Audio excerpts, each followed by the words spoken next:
श्री सद्गुरु महाराज की जय। महर्षि में ही अभिनंदन ग्रंथ से गोरखपुर और छपरा में 1916 ईस्वी में एक बार बाबा साहब गोरखपुर पधारे और आपको पत्र लिखा कि गोरखपुर आकर मेरी मुलाकात करो। आदेश पाकर आपने गोरखपुर में बाबा साहब के दर्शन किए और वहाँ कुछ दिन ठहरकर सत्संग करते रहे। गोरखपुर निवासियों ने श्रद्धापूर्वक दो महात्माओं को अपने यहाँ बुलाया था। एक थे गोरखपंथी श्री गंभीरनाथ जी और दूसरे एक विचित्र महात्मा बंसूरिया बाबा थे। आपने दोनों महात्माओं के जाकर दर्शन किए। दोनों में बंसूरिया बाबा की ओर आपका चित्त विशेष आकर्षित हुआ।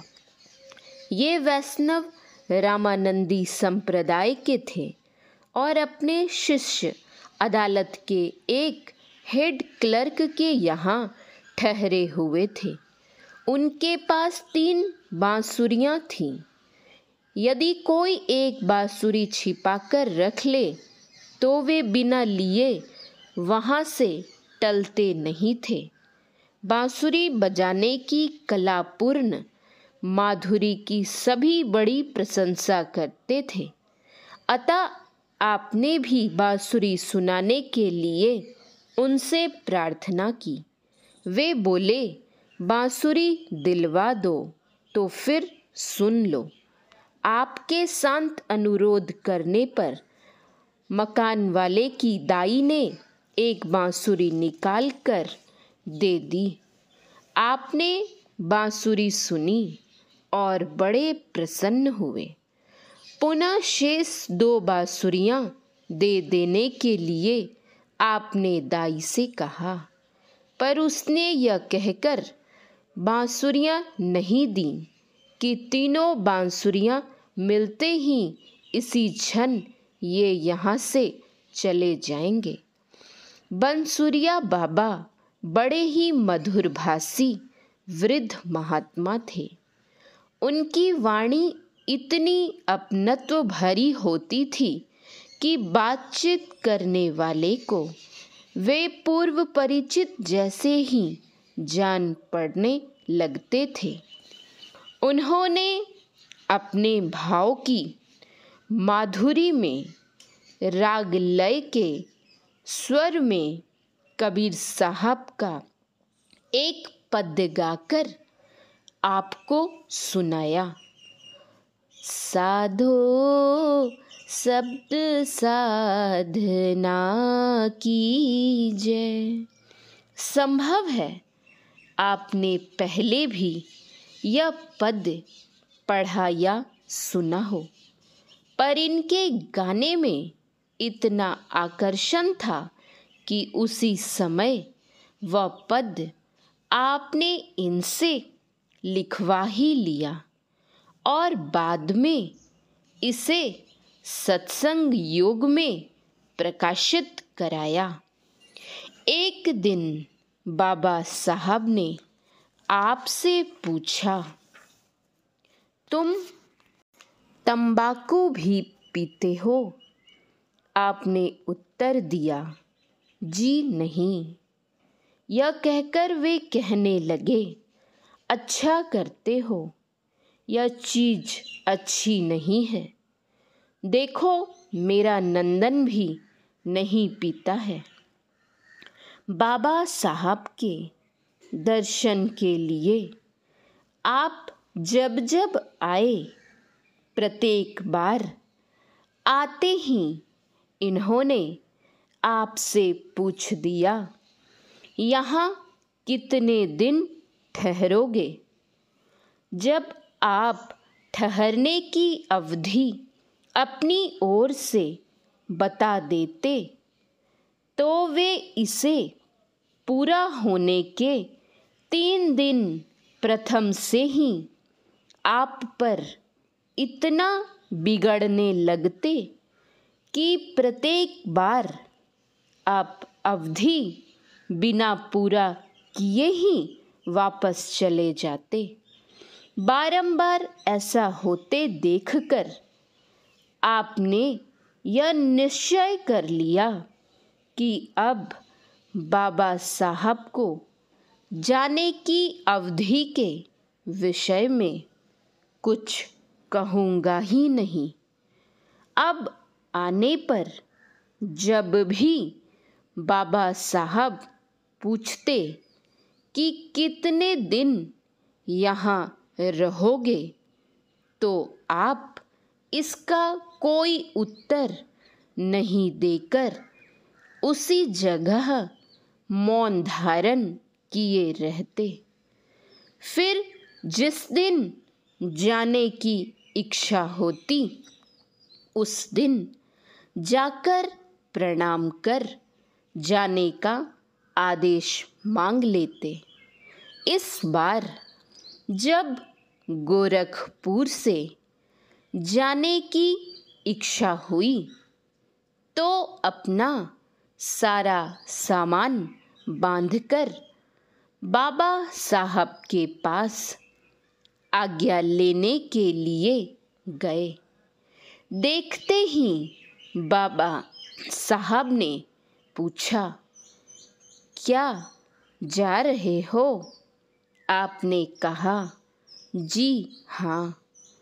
आपके जी हाँ कहते ही बाबा साहब आपकी पीठ पर बैठ गए और बोले, मैं नहीं जाने दूंगा। जाओ तो कैसे जाते हो? आपने कहा, तो नहीं जाऊंगा। ऐसा कहकर उस दिन आप ठहर गए। दूसरे दिन प्रणाम करते ही बाबा साहब ने कहा, अच्छा अब तुम चले जाओ। इससे यह अवगत होता है कि शिष्य को सद्गुरु के समक्ष अपनी इच्छा का अनुगमन नहीं करना चाहिए। सदा उनके निर्देश का ही परिपालन करना श्रेयस्कर है। एक बार 1916 ईस्वी में ही आप यदुनाथ झाजी के साथ छपरा पधारे। वहाँ इस बार महावीर राम जी ने आप दोनों को हथुआ महाराज की मैनेजरी छावनी में निवास दिया। वहाँ नित्य प्रति सत्संग एवं रामायण पाठ हुआ करता था। कुछ लोग सत्संग में अवश्य ही सम्मिलित होते थे, पर अधिकतर लोग आप लोगों को सीआईडी समझकर आशंकित होते रहते। बाबू नरसिंह नारायण नाम के एक सज्जन रामायण के बड़े प्रेमी थे। बराबर नवह पाठ करते रहने के कारण उन्हें संपूर्ण रामायण कंठस्थ ही हो गई थी। वे भी उसी भय के कारण आपके पास नहीं आते थे। एक दिन श्री महावीर राम जी उन्हें समझा बुझाकर आपके सत्संग में लाए। सत्संग करने के बाद वे इतने प्रभावित हुए कि उन्होंने उसी बार आपसे छपरा में ही भजन भेद ले लिया। एक रात राज मैनेजर के एक नौकर को अनरस की बीमारी हो गई। बेचारा बाहर के कमरे में विवशता से पड़ा हुआ कराह रहा था और मैनेजर साहब हवेली में निश्चिंतता से सोए थे। उसके कराहने की ध्वनि ने आपके हृदय को करुणा से द्रवित कर दिया और आपने श्री यदुनाथ जी को हल्ला करके मैनेजर साहब को जगा देने के लिए कहा। आपकी प्रेरणा से श्री यदुनाथ झा ने उनके बासे पर जाकर खूब जोर जोर से मैनेजर साहब को पुकारा। आपने कहा, मैनेजर साहब, आप घर में निश्चिंत होकर सोए हैं और यहाँ आपका नौकर बीमारी से मर रहा है। बहुत हल्ला करने पर मैनेजर साहब जागे और तुरंत डॉक्टर के यहाँ से दवाई मंगाकर उसे दिया। नौकर के आराम हो जाने पर वे आप लोगों के पास कृतज्ञता प्रकट करने आए कि आप लोगों की कृपा से ही मेरे नौकर के प्राण उस रात में बच सके। फिर उन्होंने भी 3-4 बार अपने निवास पर आपको ले जाकर सत्संग करवाया। 15-20 दिनों के बाद आप लोग एक जैन धर्म मानने वाले अग्रवाल के बगीचे के मकान में चले आए। यहाँ का निवास आप लोगों को बहुत ही पसंद आया और 1 महीने तक यहाँ सत्संग भजन कर धरहरा लौट आए। श्री सद्गुरु महाराज की जय।